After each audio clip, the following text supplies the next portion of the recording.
Good, blessed, man.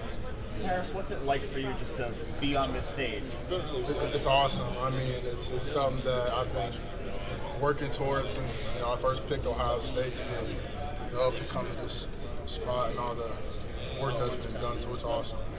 What are the biggest things that Ohio State did to help you get to this point? I mean, I would say it's just the development. I would say it's the off season, it's the workouts with Coach Mick.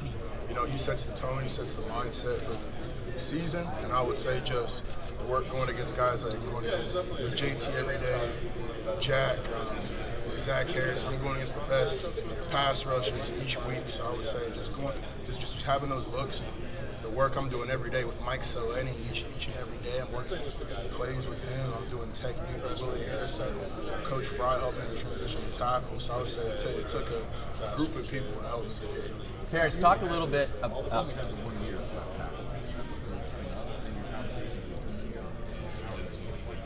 No, that hasn't been anything that's been brought up with teams. I think the fact that I played a year at right guard and a year at left tackle just shows the versatility and my ability to pick up this new position and also my willingness to do so.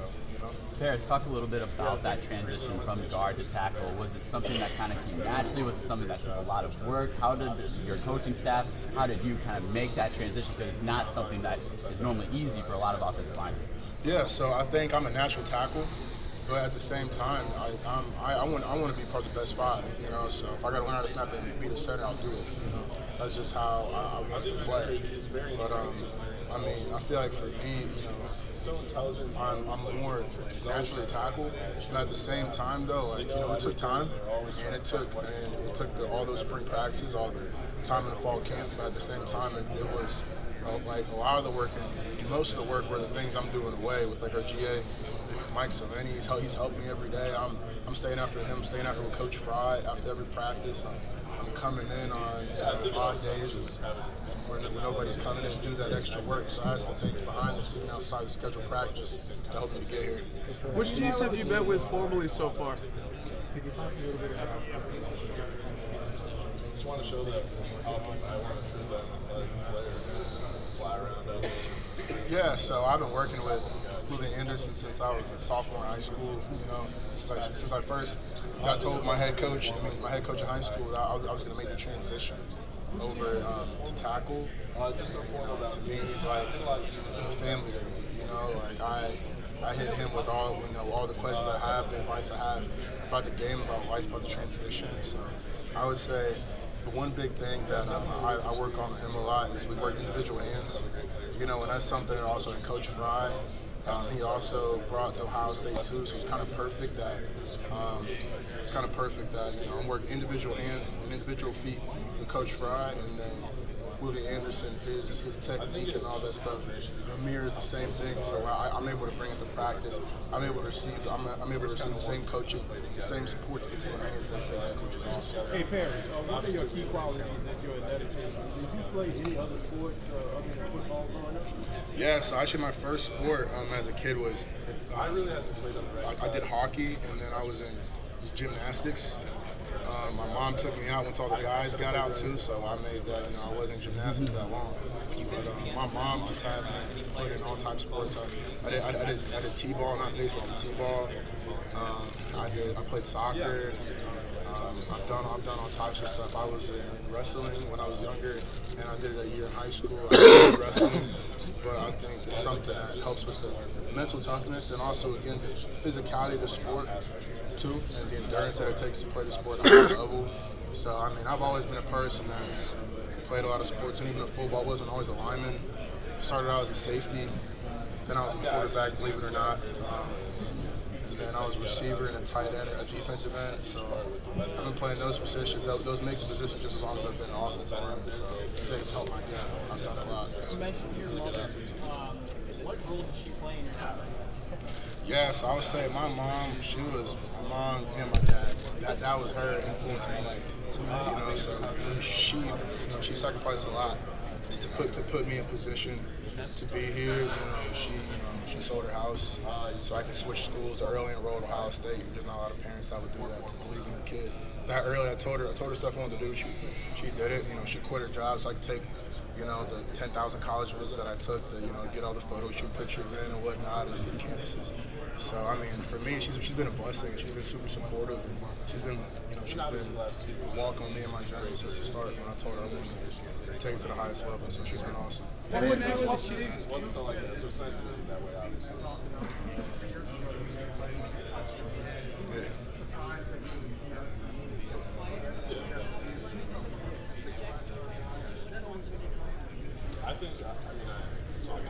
Yeah, so I would say that it's the reason why. I mean, for me as a kid, you grew up in Cincinnati, Ohio.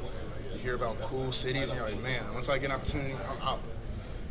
So I kind of always wanted to leave the state because I wasn't really familiar with Ohio State that much growing up. But then I made the decision to go to Ohio State. I knew the development. I loved the family vibe up there, like Coach Day and Ohio State. But I mean, also at the same time, I knew that Ohio State could give me everything I wanted to be 3 and out if I did everything right. It wasn't going to come easy. It wasn't something that if I just sat back and waited, it would have happened. Naturally, if I feel like Ohio State gave me opportunities, and it gave me an opportunity to do with it as I please, take advantage as much as I wanted. So, I mean, I would say this is something I've always planned to, but again, I had to do everything right. You know. What would it mean to?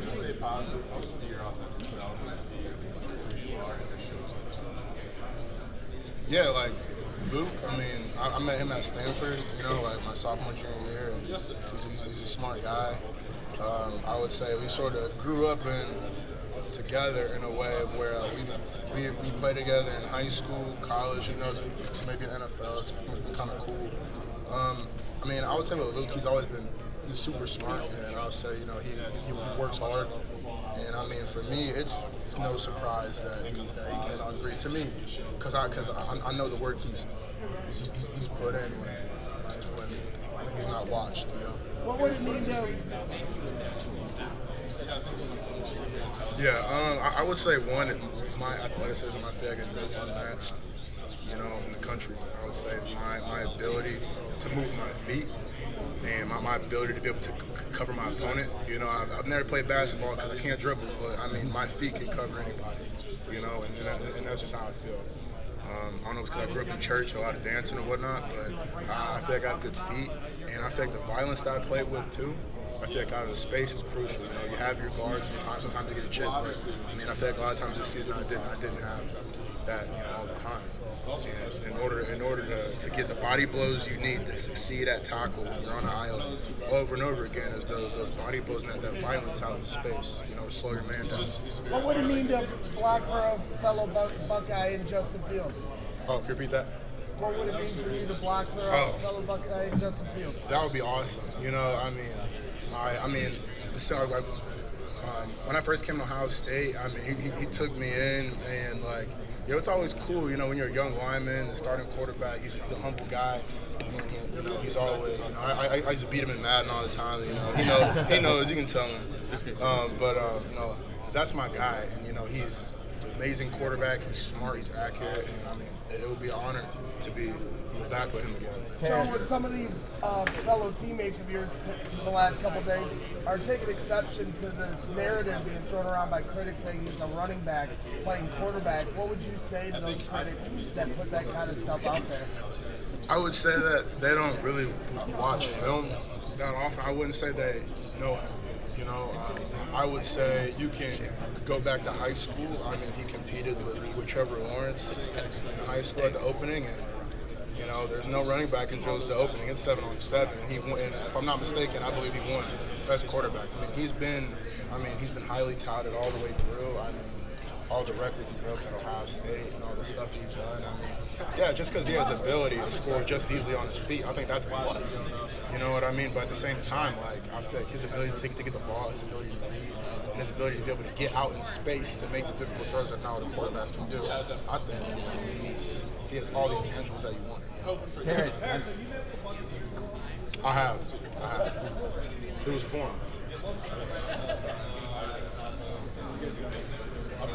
I mean, I had a great time with them, and I think it was a successful interview. And I think I really got to know them, and they really got to know me. So I think it was a great interview overall. Harris, and respect to that. In their interviews or formal meetings,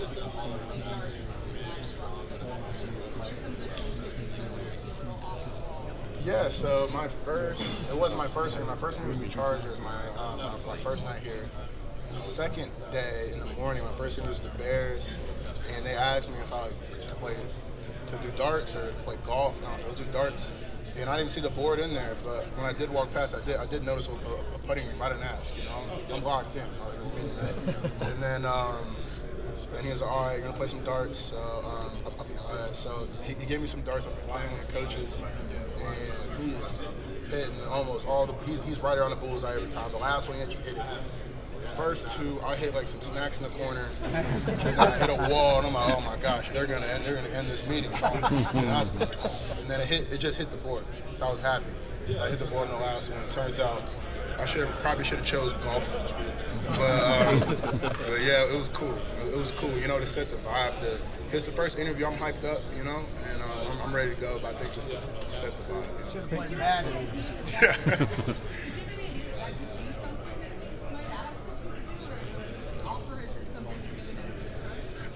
No, I mean, when you come in, I think this is the most important interviews in my life, so I wanted to come on a very professional level, and I expected nothing less than that. But honestly, I think it was kind of cool. You know what I mean? Like, we are guys that just came out of college. Now, we're grown men, but since we just came out of college, and I feel like for me, I wasn't stressed. I've been preparing every day. But I feel like these can be some stressful times in a way, but I think for them to just be like, you know what, like, before we get started, let's play this game. You get your mind going, it relaxes you. Now you're open up to talking. Ended up having like 18 more interviews that day. So it was cool. I set the tone, cool pace, and enjoy the rest of the meetings, because it's something that Bears interview I'm always going to remember. How important is it for you to be the number one tackle in this class? Can you repeat that? How important is it for you to be the number one tackle in this class? Like, emerge from this process as the number one tackle? Yeah, so I think the first things first, which is the main thing in them deciding who is the number one tackle, is film. And I feel like I've proven that in my film already. And at this time, it's me being able to show them in the interviews. I'm able to get on the board. I'm able to explain my technique, what went right, what went wrong, things I can improve on. What are the things I've seen? What's the mindset? How quick am I doing my memory? You're trying to remember a play installed. I think with stuff like that, I think all stuff's been great, And I'm going to be doing the field work tomorrow. I'm going to be doing the O-line drills, the bench press, being able to show off my strength, being able to show off how I move my feet, because I feel that's one of the strengths of my game. I can't necessarily show my violence on the field since it's all bags. I'm sure none of the coaches want me to do something extra like that, you know what I mean? But I think just being able to reaffirm, them being able to touch and feel and see in person is different. It's another layer to what they've seen I put on film. I'll take it. You doing position work tomorrow? Repeat that. Are you doing just position work tomorrow? I'm doing the position work, and I'm doing the bench press. Have you met with One the of those backers? meetings that you had with the Pittsburgh Steelers.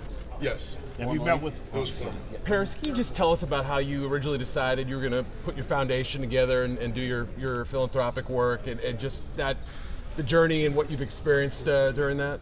Yes. So like when I was a kid, for me it was always important. I was like, God, I want to be able to get to a level in life to where I can be able to say something and things will be able to happen and be influenced by. I want it to be for the right things. You know what I mean? I feel like when I was a kid, I saw a lot of people that people looked up to that used their platform for things that were irrelevant and meaningless, and people followed that. They flocked to that. So I feel like for me, I want to use my platform to glorify God and be able to help other people. I deserved it. And so for me, I've always had a passion for veterans that are homeless and disabled, and I think those people should be taken care of. That's the ultimate sacrifice in life behind Jesus dying on the cross, in my opinion, right? And my mom, she sacrificed for me. She did a whole bunch of things. I keep going down the list, but I'm sure I don't have enough time to keep doing that. But I can go down the list. But there's a lot of families who they can't afford to sacrifice anything really. And that's a whole other level. And I think there's people who supported me and my mom and my sister to allow me to continue to do what I do. And I think the only thing I can do to be able to pass the game on to the next generation is to pass on that same charity. That, I'm gonna help you. You need some cleats. I got you size 16 cleats. You're not gonna find those that played against sports. You need some new shoulder pads. Okay, the new technology with shoulder pads is different nowadays than what was on kids. You want those giant ones. You know what I mean? And it's different. You need like some knee braces. You want to go to FBU. All-American camp, you're trying to do stuff like that. Certain things we can help out. It'd be awesome. Like I plan on. I talked with one of my friends. I won't talk about it yet, but you know, he wants to have a football camp, and I want to be able to sponsor, you know, a lot of the equipment there and be able to take care of to make sure the camp is free and that's for everybody. So that's some stuff that you know we'll possibly talk about in the future, possibly next off season. So I can focus on ball right now, you know. Have you talked to the Packers? Have you talked to the Packers? Williams in the Peach Bowl. What impressed you about him as a talented youngster and the rest of that Georgia line? Yeah, I mean, he has motor, you know, and you know he has that finish too. So I mean,